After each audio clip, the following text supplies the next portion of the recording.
Welcome back to our channel. There have been many famous people in Hollywood, but few have been as successful as Timothy Dalton, a guy who was right at the wrong time. He was the cold, gritty, and most faithful adaptation of James Bond to the original source, yet audiences turned their backs on him. While Daniel Craig was praised for bringing a serious, grounded Bond to the screen, the truth is, Timothy Dalton had done it 2 decades earlier, only to receive a mixed reception. How come a gifted actor like him only made 2 appearances as Bond before disappearing? Why has he never gotten married even though he has attracted a lot of attractive women? Was he a lonely man hiding behind that dapper appearance, constantly avoiding attention and commitment? Timothy Dalton delivered a Bond truer than ever before, but the audience wasn't ready to embrace him, and perhaps that was their greatest mistake. Timothy Dalton was born on March 21, 1946, in Colwyn Bay, Wales, into a mixed-race American and English family. His father was a British intelligence officer, a disciplined and moral man who had served in the Special Operations Executive (SOE) during World War II. His mother was American, which provided Dalton U.S. citizenship by law, but he grew up and lived most of his life in England. Dalton, who grew up in a home with an intelligent father, was not the type of boy who envisioned the stage or the glitz and glamour of Hollywood. He wanted to be a strong man like his father, a soldier, a pilot, perhaps even a real-life spy. No one expected young Dalton to become an actor, since he was always inclined toward a life of discipline, precision, and real-world action. Dalton joined a training program for air cadets as a teenager, preparing for a career in aerospace or the military. For a long time, he dreamed of becoming an astronaut, taking part in the exploration of space. That was the route Dalton felt he was meant to take, from the beautiful sky to travels beyond of Earth's atmosphere. But destiny had other ideas. One day, young Dalton strolled into a theater and watched Shakespeare's Macbeth. In that instant, everything changed.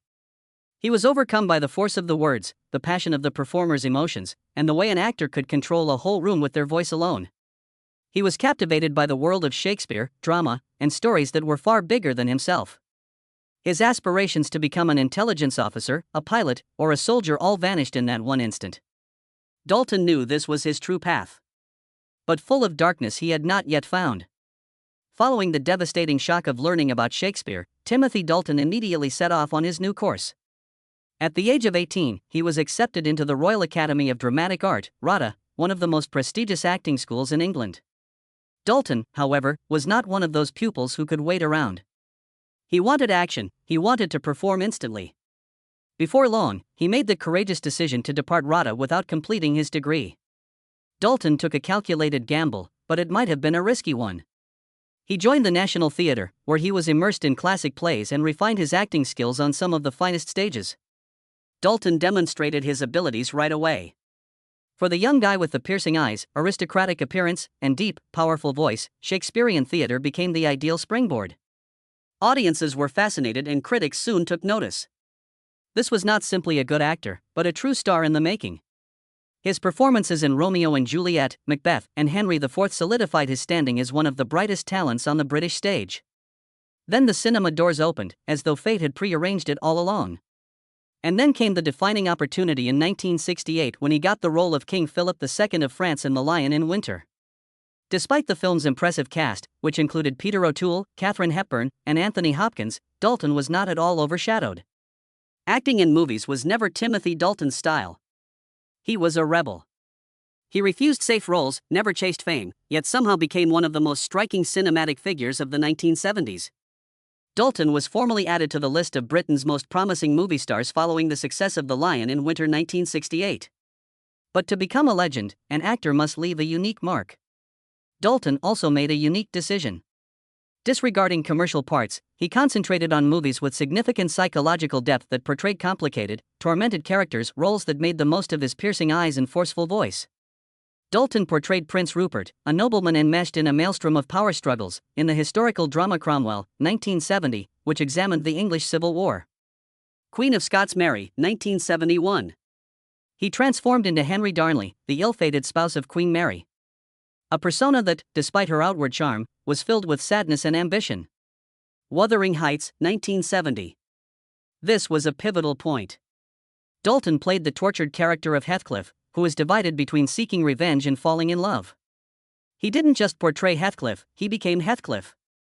And from that point on, people recognized Timothy Dalton wasn't simply another actor, he was a true artist.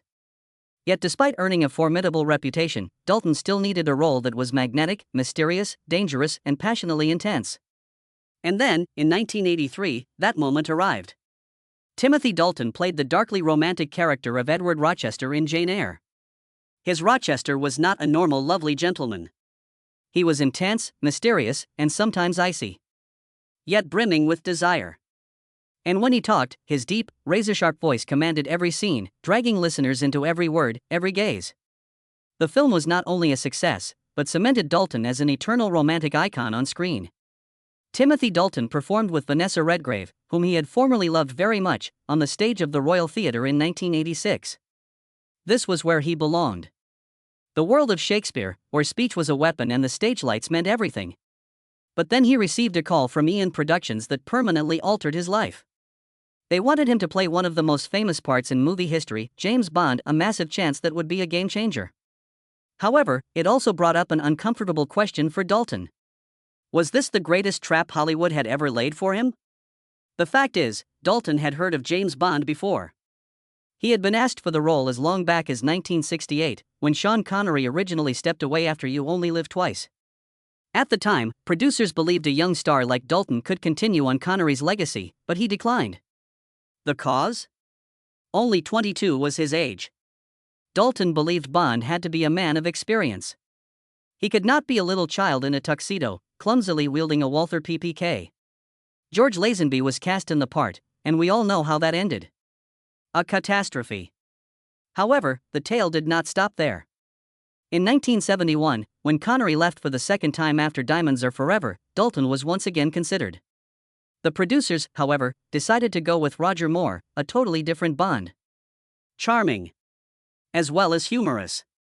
The franchise took a more entertaining, over-the-top direction, turning Bond into a far cry from Ian Fleming's original creation. Once again, Dalton was forgotten. Roger Moore was approaching the age of 54 and contemplating a resignation by 1981. Dalton's name resurfaced once more. Moore, however, chose to remain for a few more years, making movies like Octopussy and For Your Eyes Only. Dalton lost his opportunity. Then, in 1985, A View to a Kill marked Moore's final appearance as Bond. This time, fate no longer delayed. Dalton officially became the fourth James Bond in cinematic history, but no one understood that this decision would also mark the beginning of the end of his career. Dalton had no intention of portraying Bond like Connery or Moore from the start. His goal was to return the character to Ian Fleming's original design. A chilly, ruined agent. Less of a showy hero and more of a government tool. Dalton combed through all of the Bond books again and studied the characters' minds for months. He hoped that instead of just a womanizer making jokes during fast-paced chases, the audience would see Bond as a genuine person.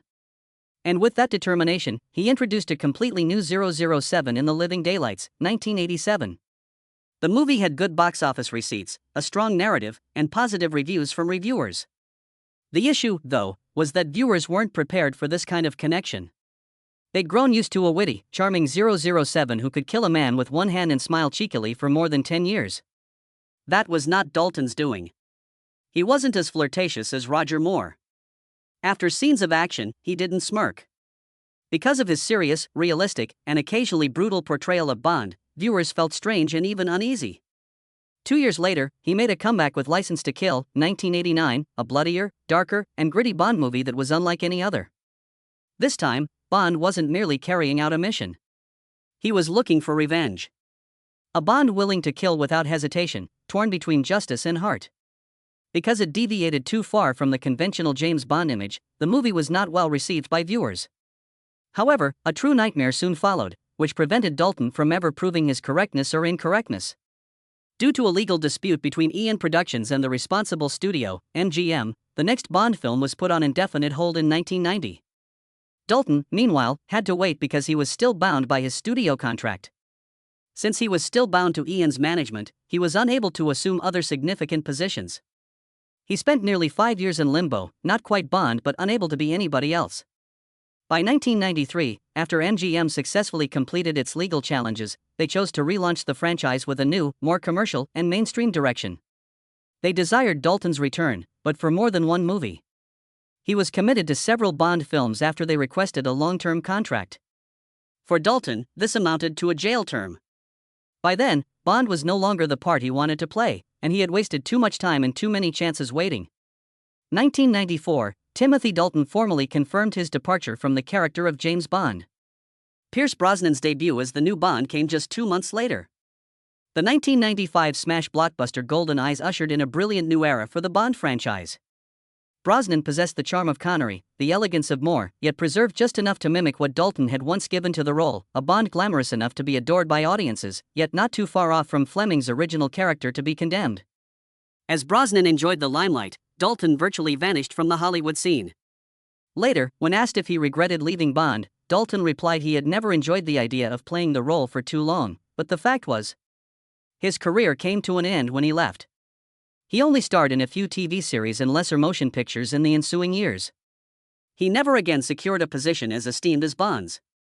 However, the biggest irony in this whole tale may have occurred when Daniel Craig debuted in Casino Royale in 2006, 20 years later. People applauded his Bond for being realistic, more brutal and profound than before. Audiences suddenly admired the very traits they had disapproved of in Timothy Dalton. Dalton might have been a successful Bond. He was simply a Bond ahead of his time. And the issue still stands: did Hollywood lose the ideal James Bond because people weren't prepared for him yet? Timothy Dalton frequently portrayed arrogant, aloof, and mysterious males on cinema. However, he used to love as deeply as the characters he played in real life. This was not just a simple relationship. Between a woman who yearned for a true family and a man who hated commitment, there existed a lovely but tragic love tale. Its termination was not ideal, as is the case with many passionate but tumultuous relationships. Dalton first got to know Vanessa Redgrave on the set of Mary, Queen of Scots in 1971. He was a young actor at the age of 25, and she was a well-known actress at the age of 34 with a distinguished career, a husband, and children of her own. Hollywood's main males were usually surrounded by youthful, carefree ladies, but this woman was mature, intellectual, and had a commanding presence. However, Dalton didn't give a damn about social obstacles or age differences. He was drawn to Vanessa from the very first minute. It is her fiery nature, not her celebrity or beauty, that makes her memorable. Vanessa Redgrave was unlike anyone he had ever encountered. Proud, self-reliant, and a fire that dared to be contested. And like a man who never backs down from a challenge, Dalton was going to do whatever it took to get her. They started a romance that went against all the norms. Vanessa had their love erupted swiftly, strong, passionate, and all-consuming. Together, they stepped on stage, performed, and experienced the highs and lows of the movie business. However, they never got married in spite of everything. That was irrelevant at first. They were two creative souls that resisted social conventions. However, as time went on, it became evident how different their aspirations and wishes were for the future. Vanessa desired a biological family. She desired a lifelong relationship with Dalton by having children with him. But for Dalton, marriage was never something he craved. Eternal love was not something he believed in. He had no desire for a house that required responsibilities. Although he desired love, he was not interested in commitment. And that was the final factor that caused them to split up. For nearly a decade, they remained in love, yet unwilling to go forward. Dalton was a man who took his own approach to living. Unable to alter for anyone, not even the woman he cared about the most. Vanessa, on the other hand, required something more definite, something Dalton could never provide. When their disagreements could no longer be resolved, they finally split up. There would be no arguments, no scandals, and no messy lawsuits like in many Hollywood breakups, just two people who were no longer able to coexist. Vanessa built a life for herself and pursued her career. But Dalton, a man who never committed, withdrew to his own world. A cruel twist of fate would then bring Dalton into another passionate relationship, but this time it would end in betrayal rather than simply separation. Dalton, who was approaching 50, met Oksana Grigorieva, a young, attractive Russian pianist and singer, in 1995. She was over 2 decades younger than him. Enchanting and captivating, with the enigmatic beauty of Eastern Europe. Above all, however, Oksana was not at all like Vanessa Redgrave. She was not an actress who challenged him, nor was she a woman of the stage. Rather, she made him feel like the focus of attention, a strong guy capable of defending a vulnerable lady. And it was the attraction for him. They developed a passionate and swift romance. It seemed to be the exact opposite of Dalton's previous romantic relationship. If Vanessa had made him struggle between his desire for freedom and the expectations of a strong woman, Oksana allowed him to remain in control. He was free to love without worrying about being bound. Nevertheless, Dalton hesitated to walk down the aisle even when everything appeared to be ideal. One of those men who would never let anyone bind him. He did not alter his position even when Oksana became pregnant with their son. Their son, Alexander, was born in 1997. Dalton assumed all parental responsibilities and provided for his child's needs despite never having married Oksana. Alexander was the best thing in his life, he constantly said, but it didn't mean he would marry him. Dalton thought it was a recipe that would never go bad. Passionate love, independence, and desire without marriage or any obligations. He was mistaken, though. By no means was Oksana Vanessa. She wasn't loyal, and she didn't wait. It all fell apart one day. Speculation started to spread. The media hummed with whispers that Oksana was engaged with another man. Peter Blomqvist, not just any man. A Swedish millionaire who might provide her with the security she desired, a wealthier lifestyle, and a marriage proposal, things Dalton would never give her. Dalton did not dispute the rumors when they came to pass. He did not beg. He knew. He had seen this coming for a long time. A man who does not believe in commitment cannot expect loyalty. In silence, he left the relationship, maintaining his dignity but bearing a scar more profound than any part he had ever performed. What distinguished Dalton, though, was that he never allowed resentment to influence his son. While many men would have terminated all relations with a lady who betrayed them, Dalton remained a caring parent. Despite his strained relationship with Oksana, he never abandoned the mother of his child. He supported Alexander and spent time with him. However, Oksana Grigorieva had not finished yet. A few years later, she once again found herself in the midst of a high-profile romance, this time with Mel Gibson, one of the most powerful stars in Hollywood at the time. In contrast to her private split with Dalton, this connection exploded into one of the largest scandals in the entertainment business. Oksana abruptly accused Gibson of domestic abuse in 2009 after she and Gibson had a daughter, Lucia, requesting a restraining order and stating that he had brutally assaulted her. However, things weren't over yet. Later, public shockwaves were caused by leaked audio recordings. In addition to threatening to harm Oksana, Gibson was heard making extremely racist comments. Law police got involved and Gibson was hauled to court. He ultimately received a sentence of 3 years probation, a counseling order, and a community service requirement. The scandal just about ended his career. Gibson, who had previously been a major Hollywood star, was shunned by many of his peers in the business and lost multi-million-dollar projects. Amidst all this mayhem, one peculiar reality remained. No man had ever adored Oksana and never once complained about her, until Timothy Dalton. He never publicly chastised her, fought her in court, or made an appearance in the media to attack her like Mel Gibson did. He went in quiet, but preserved his dignity and upheld his responsibilities as a father. When considering the complete narrative, one question remains.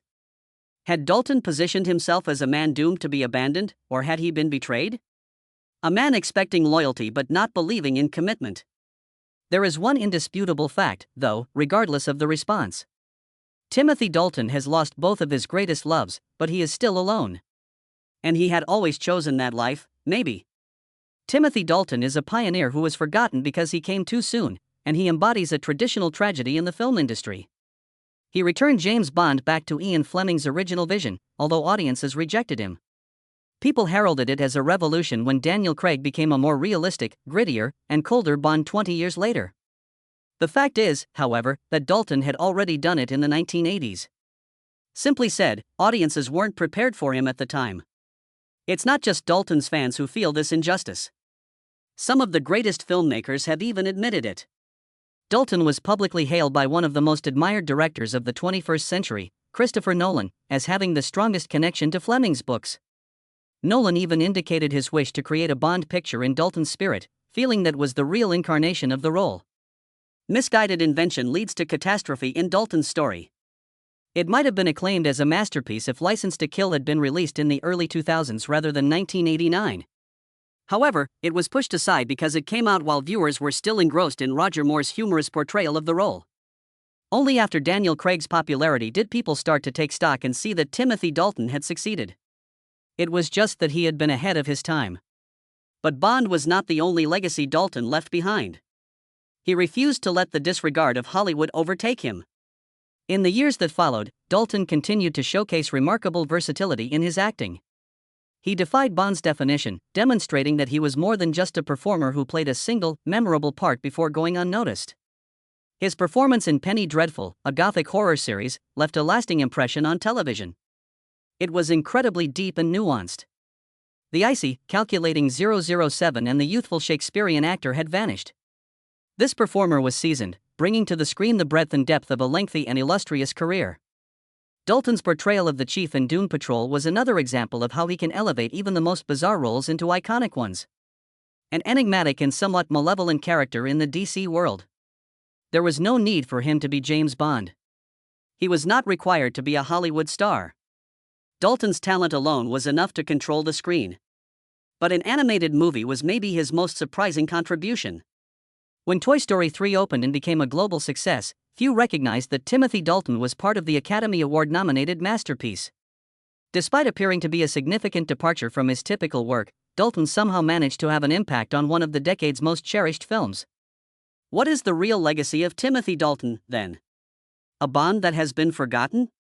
A performer deserted by Hollywood? Or a little-known legend whose worth is coming to light only now? Perhaps Dalton never needed fame. His goal was never to become the kind of star that Hollywood desired. He just wanted to take action and give his all to the craft however he saw fit. In the future, Timothy Dalton could not be remembered as the forgotten Bond but rather as the man who set the groundwork for all subsequent developments in Hollywood. The question was never whether Dalton succeeded or not. The true question is whether anyone will ever have the foresight to realize that he was successful so long ago. At the age of 79. Dalton has never been married, in contrast to many of his peers who have found marriage or the comforts of domesticity. He is still the only James Bond who has never married or been married, as though the role he portrayed had predetermined his destiny in real life. However, tragedy does not confine Dalton to a solitary existence. He's made it his way of life. No scandals, no social media, no attendance at glitzy parties. He finds happiness in more straightforward but very personal pursuits, such as collecting rare antiques, listening to jazz, and fishing in the Pacific, rather than the extravagant parties of Hollywood. A man who always maintains a measured distance from the spotlight and moves at his own pace in the middle of the industry's tumult. Although Dalton has avoided the ostentation of Hollywood, he has remained close to his only son, Alexander, whom he shares with Oksana Grigorieva. Alexander is now 28 years old and a mature adult in the United States. Despite not living together, the father and son are very close, often communicating and getting together whenever they can. Dalton views Alexander as the most important person in his life, and despite not being married, he has always been a devoted father. Dalton and Oksana Grigorieva have remained friendly, which is even more unexpected. Despite all of the previous events that have occurred between them. There isn't any anger, hatred, or public conflicts like those that existed between Mel Gibson and Oksana. When Oksana became entangled in her legal struggle with Gibson, Dalton even openly supported her, declaring that the past was behind them and that their son's future was what mattered most. In a world where relationships are routinely torn apart by controversy and anger, Dalton remains serene and dignified, a feature that has always put him apart from many of Hollywood's leading men. Even though he doesn't often appear in public, Dalton can occasionally be seen supporting his favorite football team at Manchester City's stadium. He still exudes the grace of an English gentleman, living his life without the approval of others, even though he is no longer Bond on screen. Maybe this depicts Timothy Dalton in the ideal way, a lone wolf free from social pressures yet never overcome by loneliness. He may have been forgotten by Hollywood, but he never needed Hollywood to tell him how valuable he was. Though he would be acknowledged and commended years later, Timothy Dalton was the James Bond that viewers weren't prepared for. He might not have been the most profitable Bond. He was certainly one of the most memorable, though. A pioneer misinterpreted. A man whose principles never wavered. Always taking his own route rather than seeking fame or cultural expectations. He shunned marriage, stepped away from Hollywood's glitz, yet never abandoned his own self. In a world that was changing all the time, Dalton never changed. A gentleman, cool but dignified. An actual lone wolf. Maybe if viewers had looked farther, Timothy Dalton would have been the greatest Bond of all time rather than merely a forgotten legend. People who genuinely understand Bond, however, will always know that Dalton set the stage for everything that came after, even if Hollywood moves on without him. In your opinion, what is Timothy Dalton? Was this Bond the wrong one at the wrong moment? Post your opinions in the comments section. Remember to subscribe and hit like so you don't miss any more amazing stories. And who knows? Perhaps after seeing Living Daylights and License to Kill again, you'll see that Timothy Dalton was never a forgotten Bond, we were just slow to appreciate his brilliance.